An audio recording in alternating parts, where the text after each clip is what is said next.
দিনে কে মন্ত্রীর শালা কে মন্ত্রীর সম্বন্ধী এইটা বলতে গেলে বিপদ যে আরো বেশি হতে পারে সেরকম একটা দৃষ্টান্ত আমরা স্থাপন করার সুযোগ পেয়েছি। আমরা কাজে লাগাবো। কে আমার ভাগিনা, কে আমার ভাতিজা, কে আমার ভাই কিংবা শ্যালক, এইটা কোনো বিবেচনার বিষয় নয়। এই যে মাননীয় প্রধানমন্ত্রীর যে নির্দেশ যে আমরা সন্ত্রাসী যেই হোক তার কোনো দল নেই, তার কোনো পরিচয় নেই, সে তার কার আত্মীয়, কোন দলে আছে, কোন পদে আছে, এটা বিবেচনার বিষয় নয়। যে অপরাধী অপরাধ করেছে এবং অপরাধের যে প্রাথমিক তথ্য প্রমাণ পাওয়া গেছে তার ভিত্তিতে অনুসন্ধান চলছে।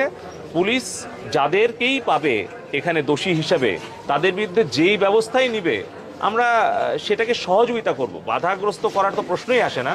আমরা সহযোগিতা করছি এবং করব।